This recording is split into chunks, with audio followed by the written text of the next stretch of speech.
प्रधानमंत्री नरेंद्र मोदी के संसदीय क्षेत्र वाराणसी में काशी हिंदू विश्वविद्यालय है। विश्व स्तरीय विश्वविद्यालय है। इसमें अस्पताल भी चलता है, सर सुंदर लाल अस्पताल। इसके आज मैं इस अस्पताल के हृदय रोग विभाग में मैं गया हूँ। वहाँ देख रहे हैं कि आप मरीजों की कतार लगी है, लेकिन अंदर जाने पर क्या दिखता है कि हृदय रोग के जो विभागाध्यक्ष हैं डॉक्टर ओम शंकर जी, आप देख सकते हैं बैनर पोस्टर लगा हुआ है, वो आंदोलन पर हैं। कोई जूस सा ना पी सके किसी का जिस्म गार कर, इसलिए हम लड़ रहे हैं अपनी सेहत मारकर। ये डॉक्टर ओम शंकर जी हैं। इनके आमरण अनशन का 10वां दिन है। 11 मई से इन्होंने आमरण अनशन शुरू किया है स्वास्थ्य को लेकर।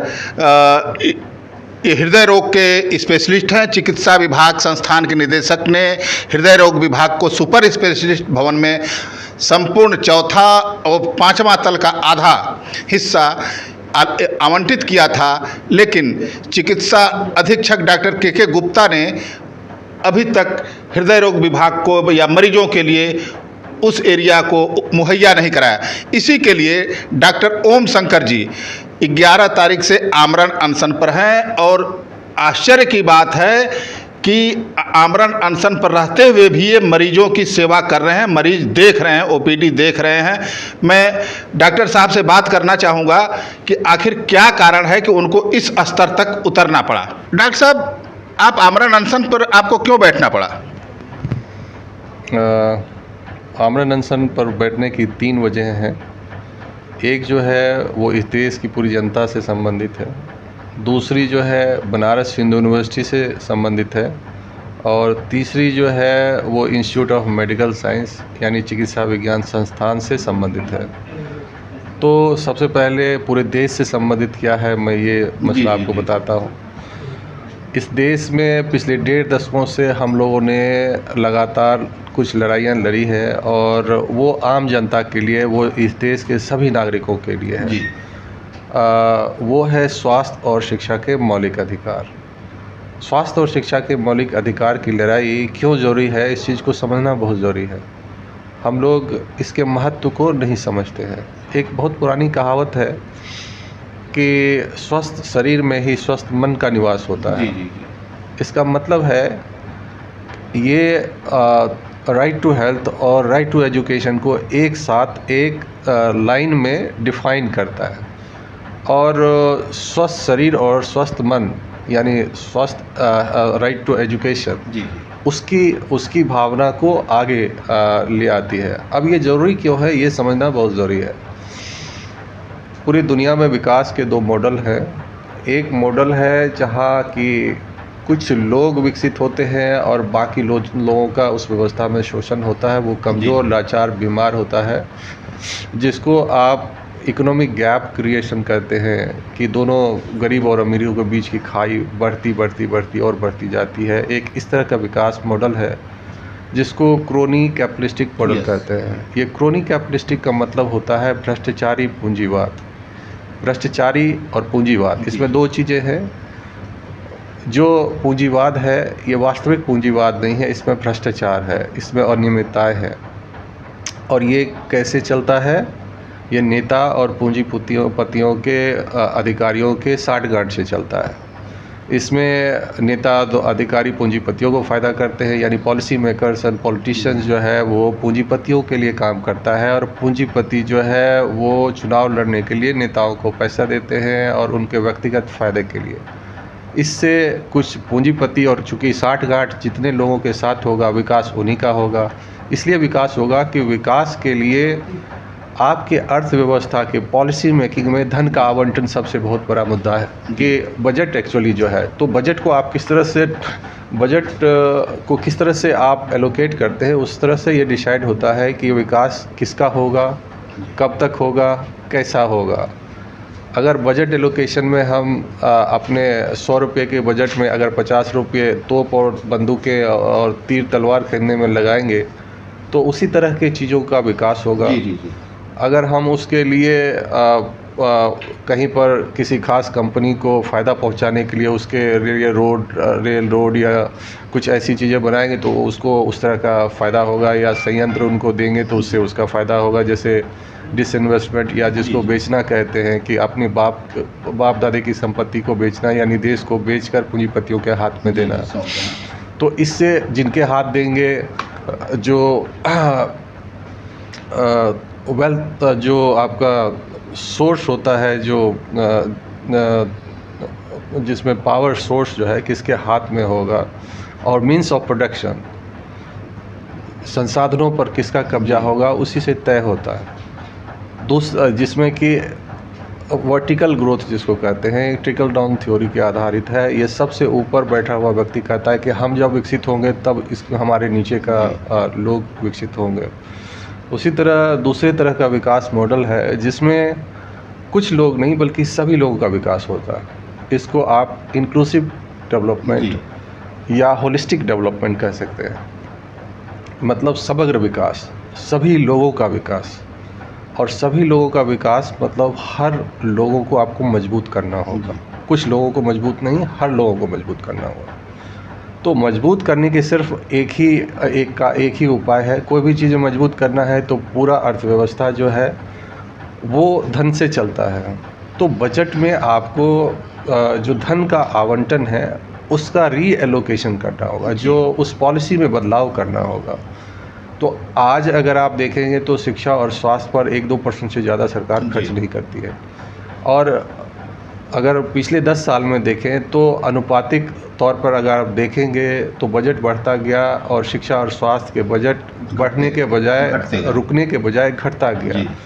तो इसके जो दूरगामी प्रभाव देखने को पड़ रहे हैं कि कुछ लोग तो पूंजीपति तो बन रहे हैं, लेकिन 80 करोड़ आदमी के हाथ में कटोरा आ गया, जिसको लाभार्थी कर गालियाँ दी जाती है, अपमानित किया जाता है और एहसान जताया जाता है कि आपको फ्री का दे रहा हूँ मैं। अब फ्री का क्या है ये भी मैं समझाना चाहता हूँ। पहले यहाँ का समझा दीजिए। नहीं, देश के पहले समझा देंगे, फिर बनारस हिंदू यूनिवर्सिटी को, फिर यहाँ का समझाएंगे आखिर में। तो फ्री का मतलब क्या होता है ये समझना पड़ेगा। ये देश या दुनिया का कोई भी देश टैक्स पेयर के पैसों से चलता है जी। और टैक्स पेयर के बारे में भी गलत फहमियाँ फैलाते हैं कि टैक्स पेयर सिर्फ इनकम टैक्स पेयर है। हर वो व्यक्ति जो कोई भी चीज़ें खरीदता है, कोई तेल डलवाता है गाड़ी में, कोई तेल खाता है, कोई ब्रश खरीदता है, कोई टूथपेस्ट खरीदता है या कुछ भी खरीदता है, जब आप तो टैक्स देते हैं। तो इस देश का और पूरी दुनिया का हर व्यक्ति टैक्स पेयर है। टैक्स पेयर का भी गलत कंसेप्ट है। और जो टैक्स नहीं देते हैं वो बड़े बड़े पूंजीपति टैक्स नहीं देते, क्योंकि वो टैक्स की चोरियाँ करते हैं। और अगर उसमें भी कुछ कमी रह जाती है तो 16 लाख करोड़ जो है वो माफ़ कर दिया जाता है। तो वो राइट ऑफ कर दिया जाता है। लेकिन वो 16 लाख करोड़ की कभी आपने देखेंगे वो मुफ्त खोर है, पूंजीपति मुफ्त खोर है, उसको हमने 16 लाख करोड़ दिया। कोई आपका नेता नहीं बोलता। क्यों नहीं बोलता? क्योंकि वो भ्रष्टाचारी गठबंधन है उनका, और ये उनको बढ़ाते हैं, वो इनको बढ़ाते हैं, और असली चीज़ों से जनता को महरूम करते हैं और पूरी की पूरी जनता को मानसिक रूप से हाईजैक कर लिया होता है। धर्म हिप्नोटाइज करके अपना गुलाम बनाकर आप ही का पैसा भी लेता है और आपके अंदर ही गलत बोध जनरेट करता है कि आप किसी के फ्री का माल खा रहे हैं, जबकि वो आप अपने ही टैक्स दिए हुए पैसे को रिटर्न पा रहे हैं। उल्टे 100 रुपया दे रहे हैं तो 90 रुपया वो खा रहे हैं, 10 रुपया आपके पास जा रहा है। तो हमारी जो ये लड़ाई है, चूँकि इसी जो बजट यानी कि धन का आवंटन के रीडिस्ट्रीब्यूशन के बारे में है, तो आज जो है 1-2% जो हेल्थ और एजुकेशन में जा रहा है, वो मेरी मांग है कि कम से कम 10% टैक्स पेयर का पैसा हेल्थ के एम्पावरमेंट में होना चाहिए और 10% जो है एजुकेशन के एम्पावरमेंट के लिए होना चाहिए जी। जब तक हम ये 10% हेल्थ और एजुकेशन पर नहीं देंगे, तब तक आप जो इंफ्रास्ट्रक्चर बिल्डअप कर रहे हैं, तो इंफ्रास्ट्रक्चर रोड से ज़्यादा इंफ्रास्ट्रक्चर मनुष्य को मनुष्य ह्यूमन कैपिटल यानी मानवीय इंफ्रास्ट्रक्चर जो है वो विकास सबसे ज़्यादा ज़रूरी है। और उसके लिए हेल्थ और एजुकेशन के राइट्स सब आदमी को सुनिश्चित करना पड़ेगा। अब हेल्थ का राइट कैसे मिलेगा? उसके लिए हमको हेल्थ इंफ्रास्ट्रक्चर तैयार करना होगा, जब हम लोगों ने इतने सालों से लड़ाई लड़ी तो पहले तो कोई नेता इस पर भाषण ही नहीं देते थे। अगर आप 15 साल पहले ज़्यादा इतिहास में, भारतीय इतिहास में कोई नेता हेल्थ के ऊपर भाषण नहीं देते थे। हम लोगों ने लगातार 4 आमरण अनशन करके आम आदमी और नेताओं के बीच में स्वास्थ्य के महत्व को समझाया, और लगातार पढ़ने लिखने से ये पॉलिसी मेकिंग के एजेंडे में आया, इवन कि बजट के एजेंडे तक आया, लेकिन बजट के एलोकेशन तक नहीं घुस पाया है। अब हमारा उद्देश्य है कि हेल्थ और एजुकेशन को उसके जो 10% जो हिस्सेदारी है उसको अगले बजट में उसके अंदर घुसवाना है, यानी आवंटित करवाना है। और जब ये आवंटित हो जाएगा, वहाँ से पैसों का जब आवंटन होगा तो अच्छे अच्छे स्कूल्स बनेंगे, अच्छे अच्छे टीचर्स होंगे, अच्छी टेक्नोलॉजी होगी, तो हमारे पास अच्छे एक शिक्षा होगी और अच्छे स्वास्थ्य की सेवाएं, यानी क्वालिटी एजुकेशन, गुणवत्तापूर्ण शिक्षा और गुणवत्तापूर्ण स्वास्थ्य के अवसर मिलेंगे। और जब मनुष्य के पास, किसी भी मनुष्य के पास गुणवत्तापूर्ण स्वास्थ्य और गुणवत्तापूर्ण शिक्षा मतलब टेक्निकल एजुकेशन, कि वो सिर्फ 9-10वीं और पास कर लिया, 90% 99% ला लिया, वो पक्ष नहीं, वो स्किलफुल एजुकेशन। तो जब स्किल्ड एजुकेशन अपने इस समाज के अंदर डालेंगे तो उस स्किल को वो अपने अलग रूप में अपने अपने तरीके से आत्मनिर्भरता पैदा करेगा। तो उसके लिए इन्वेस्टमेंट चाहिए, इसलिए बजट है। तो ये पूरी लड़ाई जो है पूरे देश के लिए स्वास्थ्य और शिक्षा के मौलिक अधिकार, और उसी तरह स्कूल के लिए, स्कूल पर, टीचर्स पर, उस तरह से आपको इंफ्रास्ट्रक्चर बिल्डअप, तो एक ह्यूमन कैपिटल को निर्माण करना है। इसलिए करना है कि हमारे जो सबसे बड़ी एसेट है वो है हमारे युवा पीढ़ी। और आज सबसे ज़्यादा बर्बाद और परेशान और लाचार और बीमार वही है। उसको मजबूत करना है तो हेल्थ और एजुकेशन के इंफ्रास्ट्रक्चर को ध्यान देना। तो ये हमारी और हम सब की जो लड़ाई है, ये है पूरे देश के लिए शिक्षा और स्वास्थ्य की क्रांति। और दुख की बात है कि ये इस चुनाव में भी ना तो ये जो मुख्य मुद्दा है विकास का, जिसमें होलिस्टिक डेवलपमेंट या इंक्लूसिव डेवलपमेंट है, वो ना तो पक्ष का मुद्दा है और ना ही विपक्ष का मुद्दा है। इसको मुद्दा बनाना है बाकी के 2 चरणों में। ये हमारी पहली प्राथमिकता है। दूसरी प्राथमिकता है अब बनारस हिंदू यूनिवर्सिटी के लिए। बनारस हिंदू यूनिवर्सिटी में लगातार जो हमने बोला आंदोलन किया था, तो सरकार ने बनारस हिंदू यूनिवर्सिटी को 2000 करोड़ दिए। 1000 करोड़ विश्वविद्यालय के शिक्षा के विकास के लिए जी, और 1000 करोड़ लगभग स्वास्थ्य के विकास के लिए, अस्पताल के विकास के लिए। तो अब पहले विश्वविद्यालय स्तर पर 1000 करोड़ के जो आए हैं उसके धन के बारे में हम लोग बात करते हैं जी। अभी वर्तमान के जो कुलपति महोदय हैं, ये पहले आईआईटी के डायरेक्टर रहे हैं और गुजरात से आए हैं। इनका जो वे ऑफ फंक्शनिंग है वो ये है कि ये विश्वविद्यालय को निजीकरण करना चाहते हैं। और यहाँ पर जो गरीबों का बच्चा आज तक पढ़ पाया था कम खर्च में, उस शिक्षा को महंगा करके गरीबों को शिक्षा से दूर करना चाहता है। इसकी पूरी जो रणनीति और राजनीति है उसी के तरफ काम करता हुआ दिख रहा है। और इसका पूरा उद्देश्य है इस विश्वविद्यालय को किसी पूंजीपति के हाथों में सौंप देना। उसके लिए अभी भूमिका तैयार कर रही है। और इस भूमिका की तरफ जो 1000 करोड़ इस विश्वविद्यालय के एम्पावरमेंट के लिए वो आया हुआ था, उसको इन्होंने क्या किया है कि इनका जो आप देखेंगे, जिनको मन हो रहा है वो पैसे से किसी को भी नौकरी पर रख ले रहे हैं। भाई सरकारी सेटिंग है, प्राइवेट इंस्टीट्यूशन तो है नहीं। सरकारी सेटिंग में कोई भी अपॉइंटमेंट के एक रूल होते हैं, एडवर्टीजमेंट करना होता है। एडवर्टीजमेंट के बाद फॉर्म भरते हैं, फिर रिक्रूटमेंट होता है, तो फिर स्क्रूटनी फॉर्म होता है, फिर इंटरव्यू होता है और तब आप लगते हैं। यहाँ क्या होता है, जिसको मन होता है बुला लेते हैं, जिसको मन होता है अपॉइंट कर देते हैं। दूसरी बात क्या है कि वो सैलरी भी खुद निर्धारित करते हैं जी। और ऐसा वो इसलिए कर पा रहे हैं क्योंकि उनके ऊपर ब्रेक लगाने वाली जो समिति है, जो विश्वविद्यालय के नियमित दिनचर्या और देखरेख सारे काम कार्यों को, एग्जीक्यूटिव बॉडी जो है उसका नाम है एग्जीक्यूटिव काउंसिल, एग्जीक्यूटिव, समझ गए। तो एग्जीक्यूटिव काउंसिल को कभी बनाया नहीं इन्होंने जान के, क्योंकि वो इनके ऊपर ब्रेक लगाता, इनके कार्यों के मनमानी के ऊपर ब्रेक लगाता। इन्होंने वो सबसे पहले जो घोड़ा के ऊपर जो लगाम होता है, तो घोड़ा ने लगाम को खा लिया ताकि घोड़ा जाके जब चाहे घास चर ले। तो ये समस्या है। और इनका मन यहीं तक नहीं रुका है, पेट भरा नहीं है वहाँ तक, तो 1000 करोड़ का तो वारा नियारा कर ही दिया, जिसका कोई पता, कोई विकास आपको नहीं दिखेगा, लेकिन इनका विनाश जरूर दिखेगा। इन्होंने विश्वविद्यालय को, इस आदर्श विश्वविद्यालय को, जो कि मतलब प्रतंत्र काल में ही 1916 में जिसकी स्थापना हुई है, जिसका अपना एक हेरिटेज इम्पोर्टेंस है, एक पौराणिक इतिहास है, जिनको कि यहाँ के बनाने वालों ने भीख मांगकर विश्वविद्यालय की स्थापना की। पब्लिक डोनेशन से जो बना है, वो ये जो कुलपति हैं उनको रूट से ख़त्म करना चाहते हैं, उसकी नींवों को कमज़ोर करना चाहते हैं। वो यहाँ से हेरिटेज जो ट्रीज़ हैं उसको काट रहे हैं। कम से कम 70-80 ट्री को काट के इन्होंने बेच डाला और उससे पैसे कमा रहे हैं। अगर 1000 करोड़ आने के बाद भी आपको पेड़ों को काट के अगर अब विश्वविद्यालय चलाना पड़ रहा है तो ये बहुत ही शर्म की बात है और ये बहुत ही अति निंदनीय है। और पेड़ काटना न सिर्फ विश्वविद्यालय की पहचान को मिटाना, हरियाली को मिटाना है, बल्कि पर्यावरण को भी खतरा पहुंचाना है। इसलिए भी ये कार्य घोर निंदनीय है, आपराधिक है। उसके बाद जो है अब हम लोग बात करते हैं कि इंस्टीट्यूट ऑफ मेडिकल साइंस जहां हम बैठे हुए हैं उसकी क्या समस्या है। इंस्टीट्यूट ऑफ मेडिकल साइंस में जैसे 1000 करोड़ वहाँ मिला था, वैसे 1000 करोड़ यहाँ भी मिला था, तो इससे कई सारे यूनिट बने। यहाँ पर आई सेंटर बना, MCH विंग बने, सुपर स्पेशलिटी विंग बना। ये सब हम लोग के एफर्ट से बने वो। और जब इनका बनना था तो यहाँ एक चिकित्सा अधीक्षक हैं जिनका नाम है प्रोफेसर डॉक्टर के गुप्ता जी। ये एक अपराधी व्यक्ति है।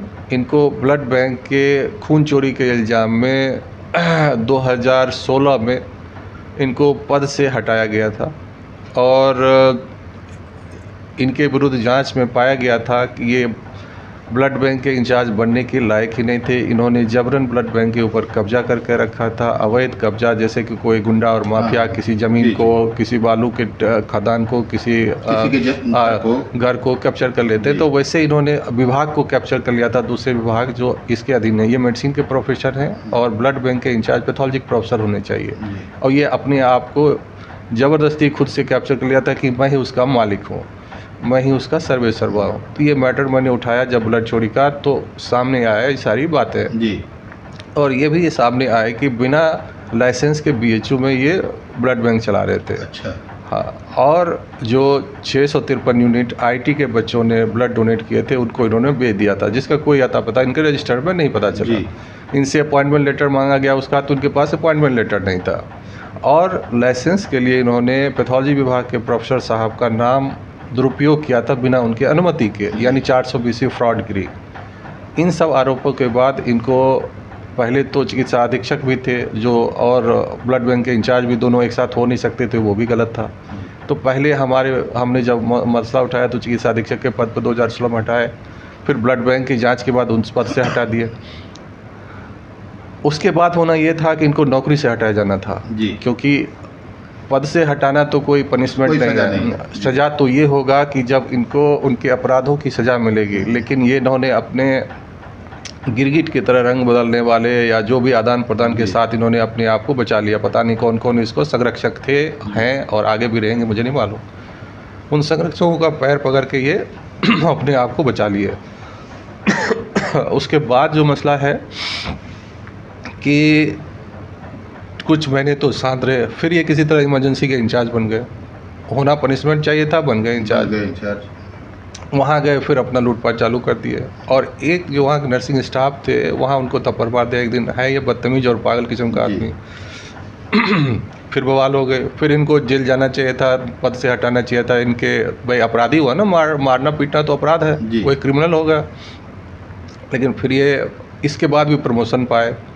प्रमोशन बना के उनको कोविड आ गया तो कोविड का नोडल ऑफिसर बना दिया गया। कोविड के नोडल ऑफिसर में इसलिए था क्योंकि कोविड के समय में तो मास्क, ग्लव्स, सैनिटाइजर, रेमडेसिविर बहुत सारे चल रहा था, तो वहाँ पर आय के बहुत सारे स्रोत थे। वहाँ पर ये वहाँ के इंचार्ज बना दिए गए और इन्होंने खूब जमकर उसमें अनियमितताएँ की। लेकिन ये सिर्फ अनियमितता करने जानते हैं, एडमिनिस्ट्रेटर तो है नहीं, क्योंकि गुंडा का भी एडमिनिस्ट्रेटर तो हो नहीं सकते। तो वहाँ के मरीजों की जाने लगी। और कोविड में जो भर्ती मरीज थे, लोगों को लगा कि भर्ती होकर मरे, उससे अच्छा जान बचा कर भागे। तो कई लोग कूद गए बिल्डिंग से, पेपर में आया, बवाल मच गए। तो इनको फिर जो है जेल जाना चाहिए था इन सब अनियमितताओं के बाद जी। लेकिन इस बार और भी बड़ा प्रमोशन मिला इनको। इस बार फिर से चिकित्सा अधीक्षक बना दिया है, जिनको जिससे कि पहले यानी पूरे अब जो है कोविड वोविड नहीं, अब पूरे अस्पताल के इंचार्ज बन जाइए। कि ये जो गुण है जिसको आजकल बनारस हिंदू यूनिवर्सिटी महामना के आदर्श एक तरफ थे, विश्वविद्यालय के आदर्श एक तरफ थे, जहाँ के लोग आइंस्टीन जैसे लोग काम करना चाहते थे, उस विश्वविद्यालय में ये एक से एक अपराधी जो है उसको प्रमोशन मिल रहा है, हर अपराध के बाद एक अलग प्रमोशन।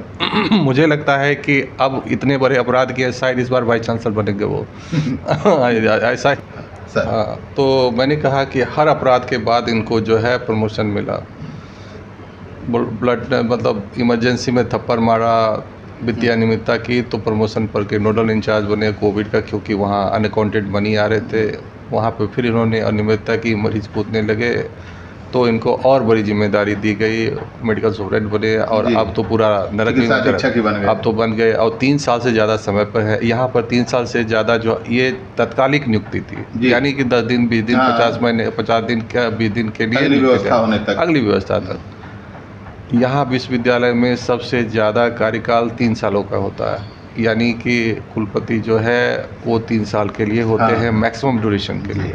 डीन है मैक्सिमम ड्यूरेशन के लिए 3 साल के होते हैं। मैं head of the department cardiology हूँ, मेरा कार्यकाल मैक्सिमम 3 साल का है, लेकिन ये अपराधी व्यक्ति 3 साल 6 मई को अपना पूरा कर चुके हैं। 6 मई 2024 अभी चल रहे हैं। आज तारीख कौन सा है? आज 21 है, आज 20 है, 20 यानी कि 14 दिन जो है अपने कार्यकाल से ज़्यादा समय हो चुका है, लेकिन ये महोदय अभी भी चिकित्सा अधीक्षक बने हुए हैं। ना तो कुलपति महोदय जी को शर्म आ रही है और ना ही इन व्यक्ति को शर्म आ रहा है। ये इस विश्वविद्यालय की गरिमा को धूमिल करने में, उनकी सम्मानों को ख़त्म करने में कोई शर्म नहीं आ रही है और ये आज भी पद पर बने हुए हैं। कोई भी नैतिकता नहीं है, टोटली इलीगल, इमोरल, अनइथिकल सब कुछ है। यहाँ बैठ के फिर मैंने बताया ये एक अपराधी है और हमेशा ये अपराधी मारपीट, गुंडागर्दी, लूट, कैप्चरिंग यही आता है इनको। तो अब यहाँ आकर क्या किया, सबसे पहले बनारस हिंदू यूनिवर्सिटी में जो बताया हमारे स्वास्थ्य क्रांति के आंदोलन से जो 1000 करोड़ मिला था उसके धन को वारा न्यारा में लगाए। तो मरीजों के कल्याण के लिए जो धन आए थे उनको इन्होंने पहले से संस्थान में, यही जब 16 में थे उस समय उन्होंने मार्बल लगवाए थे। अब क्या किया, अब जब बने तो मार्बल के ऊपर ग्रेनाइट लगाना शुरू कर दिया। अच्छा। अब कभी आपने देखा कि मार्बल के ऊपर कोई ग्रेनाइट लगता है? कभी दुनिया में किसी ने लगाया होगा? इतने बड़े क्यों उखाड़ेंगे? उसको चमकाना है तो खाली पॉलिश कर दीजिए ना, उसमें क्यों? वो तो पत्थर है, उसको पॉलिश करने से चमकता है। घिसवा दीजिए, घिसना उसका प्रक्रिया होता है, तो घिसने से तो पैसा मिलता नहीं। पैसा चाहिए, पैसा का लेन देन तो तभी होगा जब टाइल्स और मार्बल्स वो ग्रेनाइट लगेंगे उसके ऊपर। तो यही खेला करके उन्होंने पहला धन का दुरुपयोग किया, पद का दुरुपयोग किया। उसके बाद क्या किया कि यहाँ पर फ़ायदे में चल रही थी जो जांच घरें, क्योंकि कोई भी जांच यहाँ फ्री नहीं होता है और जो जांच में लिए जाते धन वो उससे आवश्यकता से ज़्यादा ही लिए जाते हैं। तो ये आम मरीजों के पैसे से फ़ायदे में चल रही थी वो जांच घर, लेकिन अच्छी बात ये थी कि वो एक क्वालिटी जांच उपलब्ध करा रही थी, उसमें विश्वसनीय था वो। इन्होंने जिनको दिया, पहले तो मानकों की धज्जियां उड़ा दी, सिंगल टेंडरिंग था, रेस्ट्रिक्टिव टेंडरिंग थी और एक व्यक्ति को दे दिया गया। वो एक व्यक्ति जो है पहले से जिस कंपनी का नाम है पियो सिटी, ये आप गूगल करेंगे आपको मिल जाएगा, ये एक ब्लैक लिस्टेड कंपनी है जी। उस ब्लैक लिस्टेड अपने मित्र कंपनी को यहाँ के चिकित्सा अधीक्षक और कुलपति ने मिलकर उनको दोनों के 60 गांठ थी इसको देने में, तो पैथोलॉजी दे दिया, बेच दिया। तो एक ही टेंडर पड़ा था सर? बस सिंगल टेंडर। सिंगल टेंडर तो ऐसे भी नहीं होता, टेंडर का मतलब क्या है? सिंगल टेंडर और रेस्ट्रिक्टिव और 20 दिन के लिए सिर्फ उसको एक बार ही पब्लिश किया था उसको। जी जी। कम से कम अगर सिंगल टेंडर है तो 2 बार 3 बार आपको एडवर्टाइज करना चाहिए, सफिशिएंट करना चाहिए, उसमें भी बार बार, और वो रेस्ट्रिक्टिव नहीं होना चाहिए जी। कि कुछ लोग ही भाग ले पाए वैसा भी नहीं था। तो पूरे टेंडरिंग नॉर्म को की धता बताते हुए एक जो आदमी गलत पहले से साबित है उस कंपनी ब्लैक लिस्टेड कंपनी को दे दिया जो उनके हितैषी लोग थे, और इसमें ज़रूर मारा नयारा मालों का होगा। कोई ऐसा नहीं कर सकता जो फ़ायदे में चल रही है किसी जांचकर को क्यों कोई निजीकृत करेगा। तो ये, और आज भी जो दावे किए गए थे तुरंत रिपोर्ट ये वो देखिए कुछ भी नहीं होगा, आप जांच करवा लीजिए, पहले तो जांच गलत आती है, हर आदमी को किडनी की बीमारी बता दे रहा है, हर आदमी का विटामिन डी कम दे रहा है, तो खाली फर्जी रिपोर्ट दे रहे हैं। दूसरी बात क्या है कि वो कहा था तुरंत रिपोर्ट होगा, कोई तुरंत पहले से भी ज़्यादा लेट पे रिपोर्ट दी जाती है। तो ऐसे व्यक्ति को दे दिया अपने व्यक्तिगत लाभ के लिए। अब उसके बाद तीसरी बात क्या किया, जो अंदर की उनकी ज्वाला थी, क्योंकि इनको हटाया था हमने ब्लड बैंक के इंचार्ज से, इनको हटाया था मेडिकल सुपरेंट से इनके भ्रष्टाचार के लिए, लेकिन इनके ऊपर कार्रवाई नहीं हुई और इनको प्रमोशन हुआ तो मन बढ़ गया। तो वो जो उनको मेरे प्रति जो दुर्भावना थी कि क्योंकि मुझे हटाया है, उनका बदला लेने के लिए उन्होंने हृदय रोगियों को चुना जी। अब जो एक बात और थी कि जब हम लोग आंदोलन कर रहे थे तो बेड बढ़ाना एक संपूर्ण मुद्दा था, महत्वपूर्ण मुद्दा था जी। सरकार ने इसके लिए एक सुपर स्पेशलिटी भवन का निर्माण किया, जिसका उद्देश्य था कि पहले के जो आपके बेड्स हैं उन कमियों को इसमें ऐड करके आपकी असुविधाओं को दूर करने की कोशिश थी। हृदय विभाग में पुराने भवन एसएस हॉस्पिटल में पहले से 47 बेड थे और उनको दूर करने के लिए उन्होंने एडिशनल जो है 41 बेड नए भवन में दिए जी। अब एडिशनल जो 41 बेड जो उन्होंने इसमें दिए, उसके हिसाब से लगभग 90 बेड हृदय विभाग को होना चाहिए। वैसे भी हृदय विभाग के पास 3 यूनिट है, उस हिसाब से भी 90 बेड होना चाहिए। अब इन्होंने क्या किया कि हृदय विभाग को ये ना मिले, इसके लिए लगातार उन्होंने हमारे जो 41 एडिशनल एलोकेटेड बेड थे उस पर ताला लगा दिया डिजिटली। उस पर मैं किसी को एडमिट ही नहीं कर सकता जी। और ये लगातार 2 सालों से ज़्यादा समय से ताला जड़ा हुआ है। 35,000 से ज़्यादा पेशेंट बेड रहते हुए हमें उसको नो बेड वैकेंट कहना पड़ा इस अपराधी की वजह से, और उनमें से हज़ारों ऐसी जानें चली गई जिनकी जानें सही इलाज से बचाई जा सकती थी, जिसमें से एक पेशेंट ने तो आधिकारिक तौर पर कंप्लेन भी किया कि मेरे बेड नहीं रहते हुए मेरे मरीज़ की जान चली गई। उसके जांच में ये अपराधी पाए गए और उस पर भी कोई कार्रवाई नहीं हुई, इस रिपोर्ट के ऊपर भी, इसके ऊपर। अब जब मसला बार बार मैं बेड से संबंधित रोज़ परेशानियां हो रही थी, उठाता रहा, तो पिछले जो डायरेक्टर साहब थे उन्होंने अगस्त 2023 में एक कमेटी बैठाई इसकी जांच के लिए जी। फैक्ट को जानने के लिए, और उसमें पता चला ये भी एक मेंबर थे, के रिप्रेजेंटेटिव एक मेंबर थे, मैं भी था। इनके पास जितने भी बेहुदे बकवास थे, जो कहता था कि हृदय विभाग को ज़्यादा बेड दिया हुआ है, हृदय विभाग को 48 से ज़्यादा नहीं, उसको तो 41 ही बेड चाहिए। इनका कहना था कि आपको ये 47 छोड़ना होगा तब मैं 41 नए भवन में दूंगा, जबकि होना था क्या, 47 के वो भी रहे, दोनों रहे, ताकि मरीज की कैसे बढ़ेगी। और ये इसलिए थी क्योंकि जब हम लोग यहाँ आए थे तो 47 बेड थे हृदय विभाग के पास, और तब हमारी ओपीडी पूरे महीने की 400 की होती थी, आज हर दिन की 400 की है, यानी 300 मतलब 30 गुना बढ़ गया है, वो 25 से 30 गुना बढ़ गया है पेशेंट लोड। और वो कह रहे हैं कि अब बेड घटाकर 47 से 41 कर दिया जाए। अब आप बताइए, ये कोई अपराधी या मानसिक दिवालिया या पागल व्यक्ति ही कर सकता है ना, ऐसा व्यक्ति कोई भी आदमी, खास करके तब जब पोस्ट कोविड काल में लोगों की चलती बढ़ती मौतें हो रही है, उम्र का दायरा खत्म हो गया है, बच्चे बूढ़े जवान सबको हृदय बीमारियां हो रही है। वैसे में हर तीसरा व्यक्ति जहां हृदय रोग की वजह से मर रहा हो, बेड हर अस्पताल का तीसरा बेड जो है पेशेंट के लिए, हर तीसरा बेड जो होना चाहिए वो हार्ट के पेशेंट के लिए होना चाहिए, क्योंकि हर तीसरा व्यक्ति हृदय की बीमारी से मर रहा है और ये आगे बढ़ने वाली है, हो सकता है कि दूसरा भी हो जाए। यहाँ पर मानकों के हिसाब से भी 3 यूनिट के हिसाब से मुझे कम से कम 90 बेड मिलना चाहिए।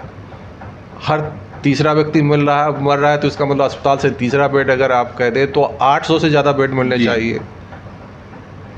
अब बताइए कि इस कंडीशन में ये व्यक्ति कहता है कि आपको मानक से ज़्यादा 41 बेड काफ़ी हैं, आपको 41 बेड की ही ज़रूरत है। विश्वविद्यालय जो है टीचिंग, ये जो टीचिंग इंस्टीट्यूशन है, रिसर्च इंस्टीट्यूशन है और पेशेंट केयर इंस्टीट्यूशन भी है।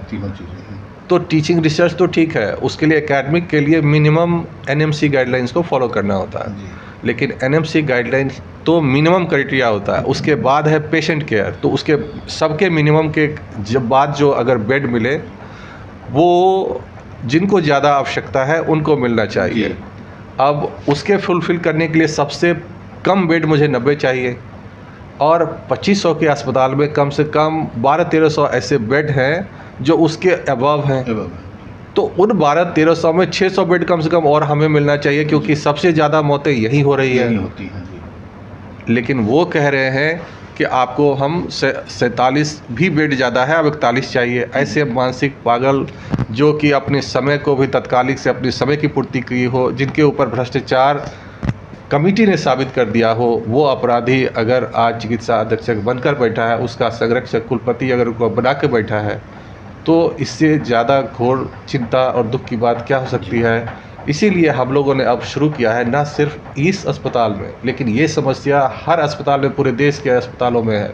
तो हम लोग एक मूवमेंट शुरू किए हैं, सेल्फी विथ बेड।